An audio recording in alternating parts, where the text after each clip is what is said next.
Welcome दोस्तों, Balaji online classes में स्वागत है। और आज हम फिजिक्स के लिए लेक्चर आपके लिए लेके आए हैं दोस्तों। क्लास 12 के लिए फिजिक्स की सीरीज हमने स्टार्ट की है, जिसमें हम कंप्लीट सिलेबस आपको इसमें हम करवाएंगे। और इसके लिए आप जुड़ जाइए हमारे साथ, और बहुत बेहतरीन जो वीडियो है और जो कंटेंट है वो हम आपको प्रोवाइड करेंगे बिल्कुल। तो दोस्तों स्टार्ट करते हैं अपनी +2 की वीडियो। और हम अपनी पहली यूनिट स्टार्ट करेंगे इसमें इलेक्ट्रोस्टैटिक्स। इलेक्ट्रोस्टैटिक्स हमारी पहली यूनिट है, तो इलेक्ट्रोस्टैटिक्स हम स्टार्ट करेंगे अपनी पहली यूनिट। तो बिल्कुल अच्छे तरीके से इलेक्ट्रोस्टैटिक्स के बारे में पढ़ेंगे, क्या होती है। ठीक है, तो इसमें हम स्टडी करेंगे जो फ्रिक्शनल इलेक्ट्रिसिटी है, जो प्रॉपर्टीज ऑफ चार्जेज होती है उनके बारे में स्टडी करेंगे। तीसरा हम कूलम्स लॉ के बारे में स्टडी करेंगे। ठीक है, उसके बाद कूलम्स लॉ को देखेंगे वेक्टर फॉर्म में। यूनिट ऑफ चार्जेस देखेंगे, रिलेटिव परमिटिविटी और डाइलेक्ट्रिक कांस्टेंट के बारे में देखेंगे क्या होता है। और कंटिन्यूअस चार्ज डिस्ट्रीब्यूशन के बारे में स्टडी करेंगे। और इसमें तीनों प्रकार की हम स्टडी करेंगे, linear charge, surface charge density और volume charge density. One by one हम इनकी स्टेप करेंगे। तो सबसे पहले हम हिस्ट्री देख लेते हैं इलेक्ट्रोस्टैटिक्स की। तो थोड़ा इलेक्ट्रोस्टैटिक्स की हिस्ट्री हम देख लेते हैं कि क्या होती है आपकी इलेक्ट्रोस्टैटिक्स की हिस्ट्री। तो इलेक्ट्रोस्टैटिक्स सबसे पहले देखते हैं इलेक्ट्रोस्टैटिक्स क्या होता है आपका। इलेक्ट्रोस्टैटिक्स इलेक्ट्रो जो स्टैटिक्स है आपका दो शब्दों से बना है। एक तो आपका क्या इलेक्ट्रो, और दूसरा आपका क्या स्टैटिक्स।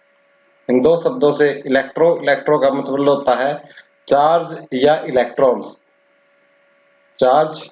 और स्टैटिक्स का मतलब होता है आपका रेस्ट। ठीक है, तो आपकी इलेक्ट्रोस्टैटिक्स आपकी वो फिजिक्स की ब्रांच बन गई जिसके अंदर हम चार्ज के बारे में स्टडी करते हैं at rest. At rest charge के बारे में हम स्टडी करते हैं एट रेस्ट, जिसमें हम स्टडी करते हैं at rest charge at rest.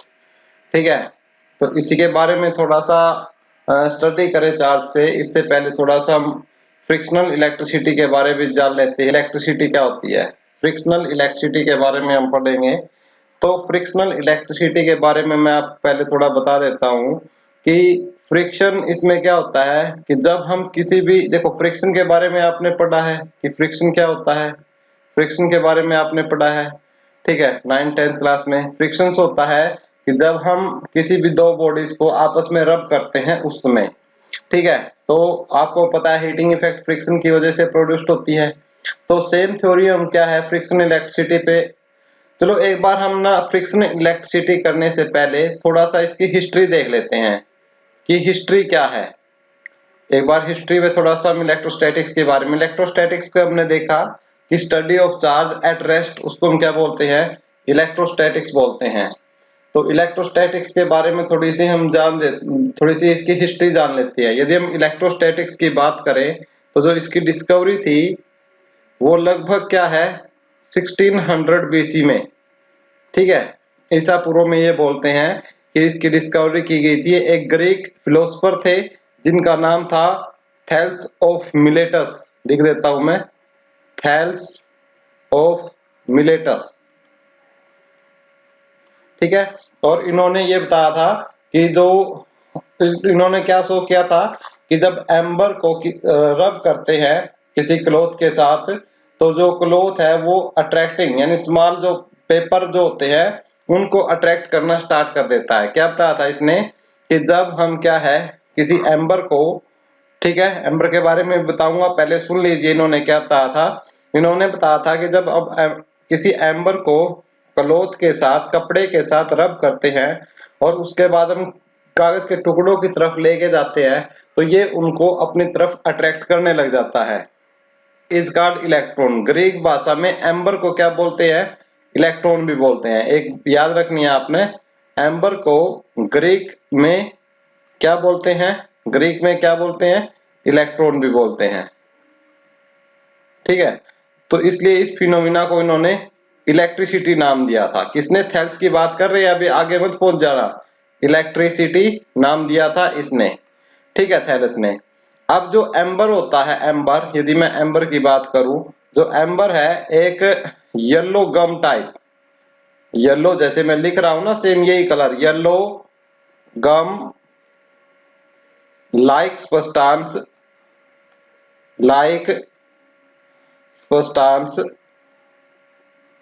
Yellow gum like substance obtained from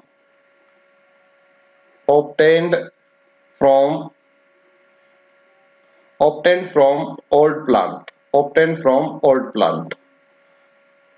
ठीक है, से प्राप्त होता है। देखिए जो इसकी हम हिस्ट्री के बारे में बात कर रहे हैं इलेक्ट्रोस्टैटिक्स की, सबसे पहला पॉइंट हमने उठाया है 600 बीसी का, जिसमें ग्रीक फिलोसोफर थे थेल्स ऑफ मिलेटस।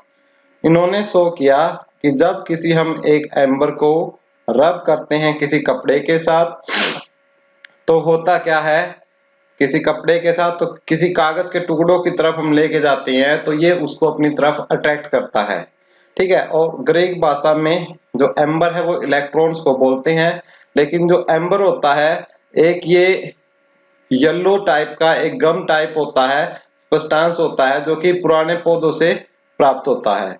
तो ये स्टार्टिंग की इसकी हिस्ट्री है, ठीक है, स्टार्टिंग की हिस्ट्री है इलेक्ट्रोस्टैटिक्स की, हिस्ट्री के बारे में डिस्कस कर रहे हैं। उसके बाद यदि हम बात करते हैं 1544 से लेकर 1603 तक, कब से 1544 टू 1603, तो कौन आए आपके, sir Williams Gilbert, sir William Gilbert, sir William Gilbert. तो उन्होंने बताया कि जो हम रब करते हैं एम्बर को या किसी अन्य सब्सटेंस को तो उससे जो फोर्स जनरेट होता है वो कौन सा फोर्स होता है, इलेक्ट्रोस्टैटिक्स फोर्स होता है, इलेक्ट्रोस्टैटिक्स फोर्स होता है। ये बात किसने बताई, सर विलियम गिलबर्ट ने, ठीक है। सर विलियम गिलबर्ट ने क्या बताया कि जब हम एम्बर को रब करते हैं किसी भी अन्य सब्सटेंस के साथ तो उसके बीच में जो इलेक्ट्रोस्टैट जो फोर्स लगता है वो फोर्स कौन सा होता है, इलेक्ट्रोस्टैटिक फोर्स होता है। ये डिस्कवरी कब आई, 1544 से 1620 के बीच में सर विलियम्स गिलबर्ट ने इसकी खोज की।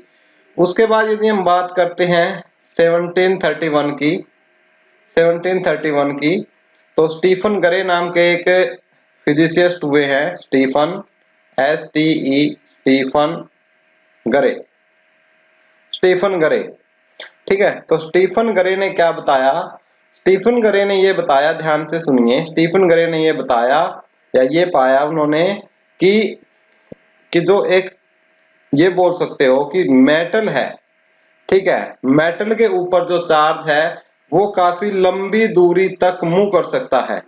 मेटल के ऊपर जो चार्ज है, ठीक है, चार्ज है वो क्या है, मूव कर सकता है लॉन्ग डिस्टेंस, लॉन्ग डिस्टेंस, ये बात बताई, ठीक है। और उन्होंने ये बताया कि जो थ्रेड है जो धागा है उसमें नहीं कर सकता, यानी इन्होंने सीधे सीधे किसके बारे में जिक्र किया, कंडक्टर और इंसुलेटर के बारे में बताया, कंडक्टर और इंसुलेटर के बारे में इन्होंने बताया, ठीक है। उसके बाद 1733 में, लगभग 1733 में डूफे नाम के एक फिजिसिस्ट हुए, उन्होंने बताया कि जो चार्ज है उसकी जो टाइप है वो दो है, एक पॉजिटिव है और एक नेगेटिव है। डूफे ने 1733 में बताया कि जो चार्ज है वो दो तरीके के हैं, एक पॉजिटिव है और एक नेगेटिव है। उसके बाद यदि मैं बात करता हूं तो 1750 में एक बहुत बेहतरीन फिजिसिस्ट आए, Benjamin Benjamin Franklin, Benjamin Franklin, Benjamin Franklin नाम के एक फिजिसिस्ट आए। उन्होंने बताया, उन्होंने फील्ड थ्योरी के ऊपर उन्होंने काम किया और उन्होंने बताया he believed that charge occur due to transfer of electrons। उसने क्या बताया कि जो चार्ज है वो किसकी वजह से अकर करते हैं? ट्रांसफर ऑफ इलेक्ट्रॉन्स की वजह से, ट्रांसफर ऑफ इलेक्ट्रॉन्स की वजह से अकर करते हैं। ठीक है, और उन्होंने क्या बताया कि जहां एक्सेस में इलेक्ट्रॉन हो जाते हैं, एक्सेस में इलेक्ट्रॉन्स हो जाते हैं, उन पे किस प्रकार का चार्ज आता है? Negatively charge. और जहां से इलेक्ट्रॉन्स निकल जाते हैं वहां किस प्रकार का चार्ज आ जाता है? Positive charge. मैं इसको डिटेल में बताऊंगा आगे की वीडियो में, चिंता मत कीजिएगा, अच्छे तरीके से डिटेल में आपको एक्सप्लेन किया जाएगा।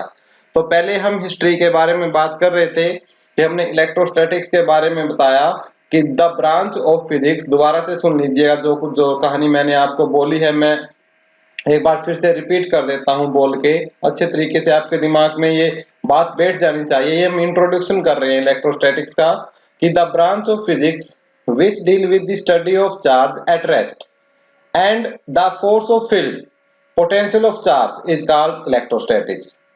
तो उसको हम क्या बोलेंगे? इलेक्ट्रोस्टैटिक्स। तो इलेक्ट्रोस्टैटिक्स के बारे में हमने आपको बताया 1600 बीसी में हमने बताया कि ग्रीक फिलोसोफर हुए थेल्स ऑफ मिलेसस। उन्होंने क्या बताया? उन्होंने क्या शो किया कि जब हम एम्बर को कपड़े के साथ रब करते हैं और फिर उसको हम क्या छोटे छोटे पेपर के पास लेके जाते हैं तो वो उसको क्या है अपनी तरफ अट्रैक्ट करता है। ठीक है, और एम्बर होता है एक, amber is a yellow gum like substance obtained from old plants. ठीक है, उसके बाद 1544 से 1603 तक सर विलियम्स गिलबर्ट आए। उन्होंने बताया कि जो फोर्स जो प्रेजेंट था, जो रब किया था एम्बर को हमने किसी भी सब्सटेंस के साथ, तो वो इलेक्ट्रोस्टैटिक्स फोर्स था। यानी इलेक्ट्रोस्टैटिक्स फोर्स की जो थ्योरी थी वो किसने दी? विलियम गिलबर्ट ने दी। ठीक है, उसके बाद 1731 में स्टीफन गे आए। उन्होंने बताया कि जो किसी भी मेटल के ऊपर एक चार्ज है वो लंबे समय तक क्या कर सकता है? मूव कर सकता है, लंबी दूरी तक मूव कर सकता है। लेकिन यदि हमें किसी एक थ्रेड पे बात करें, ठीक है, तो थ्रेड पे ऐसा वो नहीं करता। तो इसलिए उन्होंने वहां से एक कंसेप्ट निकाला कंडक्टर का और इंसुलेटर का, वो दुनिया को बताए। ठीक है, उसके बाद 1733 में डूफे ने डिस्कवर किया कि जो चार्जेस होते हैं वो बेसिकली दो तरीके के होते हैं, पॉजिटिव चार्ज और नेगेटिव चार्ज। और 1750 में बेंजामिन फ्रैंकलिन ने फ्लूइड थ्योरी के ऊपर काम किया और वहीं से उन्होंने बताया कि जो चार्ज जो होता है वो किसकी वजह से होता है? ट्रांसफर ऑफ इलेक्ट्रॉन्स की वजह से होता है। और जहां पर एक्सेस में इलेक्ट्रॉन्स हो जाते हैं वहां नेगेटिवली चार्ज हो जाती है वो बॉडी, और जहां पर इलेक्ट्रॉन्स की कमी हो जाती है वहां बॉडी क्या हो जाती है? पॉजिटिवली चार्ज हो जाती है। तो हम इसके बारे में बिल्कुल अच्छे तरीके से करेंगे और उम्मीद करता हूं इंट्रोडक्शन और हिस्ट्री आपको अच्छे से समझ में आई होगी इलेक्ट्रोस्टैटिक्स की। ठीक है, यदि आई है नहीं आई है तो दोस्तों प्लीज आप कमेंट बॉक्स में कमेंट कर कर हमें जरूर बताएं कि कोई बात यदि आपको समझ में नहीं आई है या कहीं दिक्कत हुई है तो प्लीज हमें बताएं, ताकि हम आपका जो सॉल्यूशन है वो तुरंत कर सके। ठीक है, अब हम जो थ्योरी है इतनी हमने पढ़ी है कि उसी पर हम बात करते हैं फ्रिक्शनल इलेक्ट्रिसिटी पर, कि ये फ्रिक्शनल इलेक्ट्रिसिटी क्या होती है। ठीक है, आप यहाँ भी देखते रहिए, मैं आपको बोर्ड पे भी समझाने की कोशिश करूंगा कि जो फ्रिक्शनल इलेक्ट्रिसिटी होती क्या है। तो देखो, जब किसी हम दो बॉडीज को रब करते हैं, जैसे हमने एक ये ग्लास रोड ले ली, देखिएगा ध्यान से, ये ग्लास रोड है। ठीक है, ये ग्लास रोड ले ली और एक हमने क्या ले लिया, ये एक ये जो आप देख रहे हो ये हमने सिल्क का कोई सिल्क क्लॉथ ले लिया। तो हम करते क्या है, जब इस ग्लास रोड के ऊपर, जब इस ग्लास रोड के ऊपर एक सिल्क क्लॉथ को हम इस पे ऐसे रब करते हैं, तो रब करते हैं तो होता क्या है कि जो ग्लास रोड के ऊपर जो एक्सेस में इलेक्ट्रॉन्स होते हैं इसके आउटर मोस्ट सेल में, तो वो होते क्या है, वो ट्रांसफर होना स्टार्ट हो जाते हैं कहां पर? आपकी कहां पर होना स्टार्ट हो जाते हैं भाई वो? ठीक है, अब बताइए कहां पर होना स्टार्ट हो जाते हैं? बिल्कुल फटाफट आंसर करें। बिल्कुल, वो जो यहाँ से ये पॉजिटिव, जो यहाँ से इसमें एक्सेस इलेक्ट्रॉन थे वो इसमें आ जाते हैं वो इलेक्ट्रॉन्स। ठीक है, और हमारी जो ये ग्लास रोड है इस पे किस प्रकार का चार्ज आता है? Positive charge. और सिल्क पे किस प्रकार का चार्ज आ जाता है? आपका नेगेटिव चार्ज। ठीक है, एक एग्जांपल और देखिए, जैसे हमने ये एक एबोनॉइड रोड ली। ठीक है, ये एबोनॉइड रोड ली हमने, एक एबोनॉइड रोड। ठीक है, और ये हमने एक फ्लेनल लिया। ठीक है, तो जब हम फ्लेनर को और इसको रब करते हैं, ठीक है, एबोनॉइड रोड को रब करते हैं, तो होता क्या है कि जो आपके फ्लेनर के ऊपर जो इलेक्ट्रॉन्स है वो कहां पर आना स्टार्ट कर देते हैं, एबोनॉइड रोड पे आना स्टार्ट कर देते हैं। तो इस प्रकार फ्लेनल पर किस प्रकार का चार्ज जनरेट हो जाता है, पॉजिटिव चार्ज, और आपका एबोनॉइड पे किस प्रकार का चार्ज जनरेट हो जाता है, नेगेटिव चार्ज। यानी जहां पर आप देखो यहां पर क्या हुआ, एक्सेस में इलेक्ट्रॉन हो गए, इसलिए स्लग किस प्रकार का बॉडी बन गई, नेगेटिवली चार्ज बॉडी बन गई। ठीक है। और यदि हम बात करते हैं किसकी किसकी बात करते हैं, एक ग्लास रोड की, तो ग्लास रोड पे किस प्रकार का चार्ज हुआ, आपका पॉजिटिवली चार्ज हुआ। दोनों एग्जांपल समझ में आए होंगे। ठीक है। तो बिल्कुल हम स्टेप टू स्टेप अब देख लेते हैं, हम बोलना क्या चाह रहे हैं आपको कि frictional electricity is the electricity produced by rubbing of two substances bodies and transfer of electron from one body to another body. अब इस एग्जांपल को समझा रहा है कि electrons in glass are loosely bound, electrons जो ग्लास में वो लूजली बाउंड है, इसलिए जो सिल्क की तुलना में। ठीक है। So when glass and silk are rub together, जो लूजली बाउंड इलेक्ट्रॉन्स है वो किस में आ जाते हैं, आपके किस में आ जाते हैं, ग्लास से किस में ट्रांसफर हो जाते हैं, सिल्क में ट्रांसफर हो जाते हैं। ठीक है। तो रिजल्ट क्या रहता है, इसलिए जो ग्लास है वो किस प्रकार की बन जाती है, ग्लास पॉजिटिव चार्ज। ठीक है। और जो सिल्क है वो किस प्रकार की बन जाती है, नेगेटिव चार्ज। किस प्रकार की बन जाती है वो, नेगेटिव चार्ज। ठीक है। आई बात समझ में। तो जो इसी प्रकार इसमें है, इसमें क्या होता है इसका मैं बता देता हूं या एक्सप्लेन कर देता हूं कि जो एबोनॉइट रोड है, एबोनाइट रोड है, ठीक है, इसमें इलेक्ट्रॉन्स आ जाते हैं, तो ये एक्सेस में इलेक्ट्रॉन हो जाते हैं इसमें, तो ये किस प्रकार की चार्ज, किस प्रकार की बॉडी हो जाती है, नेगेटिवली चार्ज बॉडी। और फ्लेनर में किस प्रकार के चार्ज, इलेक्ट्रॉन की डेफिशिएंसी हो जाती है, तो आपके फ्लेनल पे किस प्रकार का चार्ज आ जाता है, पॉजिटिव चार्ज आ जाता है। कर दिया है सारा, फ्रिक्शनल इलेक्ट्रिसिटी तक हमने इसको एक्सप्लेन कर लिया है। ठीक है। यहाँ तक एक्सप्लेन कर लिया है। तो अब कुछ सब्सटेंसेस हैं, जैसे ग्लास है, वूल है, फनल है, एबोनॉइट है, ड्राई हेयर है, इन सब पे किस प्रकार का चार्ज होता है, पॉजिटिव चार्ज होता है। यानी ये क्या कर सकते हैं कि जो एक्सेस ऑफ इलेक्ट्रॉन्स है, ठीक है ना, वो इसमें आ सकते हैं, जैसे सिल्क के अंदर, एम्बर के अंदर, एबोनॉइट के अंदर, रबर के अंदर, प्लास्टिक के अंदर, पॉलिथीन, कोम, इन सब में किस प्रकार का चार्ज होता है, नेगेटिवली चार्ज होता है। ठीक है। तो ये होता है यहां से, यानी इलेक्ट्रॉन्स है, यहां से क्या होंगे, इलेक्ट्रॉन्स इन सब में ट्रांसफर होंगे इलेक्ट्रॉन्स। तो यहाँ डिफिशियंसी हो जाएगी, तो डिफिशियंसी होने की वजह से इसमें किस प्रकार का चार्ज हो जाएगा, पॉजिटिव चार्ज हो जाएगा। तो देखो इस प्रकार से क्या, जो इलेक्ट्रॉन्स मूव कर रहे हैं, इलेक्ट्रॉन्स मूव कर रहे हैं ना, इस कॉलम से इस कॉलम के जितने भी मटेरियल को आपस में रब करोगे, तो जो कॉलम 1 है और जो कॉलम 2 है, तो क्या होगा, इलेक्ट्रॉन्स इसमें मूव करेंगे। तो इलेक्ट्रॉन्स का मूव करना क्या कहलाता है, आपका इलेक्ट्रिसिटी। तो अब किसकी वजह से इलेक्ट्रॉन मूव करेंगे, फ्रिक्शन की वजह से। तो इसलिए हम इसको क्या बोलेंगे, फ्रिक्शनल फ्रिक्शनल इलेक्ट्रिसिटी। कौन सी इलेक्ट्रिसिटी, फ्रिक्शनल इलेक्ट्रिसिटी। ठीक है। इसको हम क्या बोलेंगे, फ्रिक्शनल इलेक्ट्रिसिटी हम बोलेंगे। ठीक है। उम्मीद करते हैं बात समझ में आई होगी आपके कि किस प्रकार की इलेक्ट्रिसिटी बोलेंगे हम इसको, फ्रिक्शनल इलेक्ट्रिसिटी हम इसको बोलेंगे। तो इसके बाद हम क्या है, थोड़ा सा चार्ज के बारे में भी पढ़ लेते हैं कि भाई चार्ज जो है, इतना हमने पढ़ा है, वैसे पता ही लग गया होगा कि चार्ज क्या होता है, किस प्रकार से ट्रांसफर होता है, लेकिन फिर भी कई बार चार्ज के बारे में संदेश आ रह जाता है, उसको थोड़ा और क्लियर कर लेते हैं कि जो चार्ज है, यदि चार्ज की डेफिनेशन बोले तो चार्ज क्या है, charge is the inherent property of a material by virtue of which it show force of attraction or force of repulsion।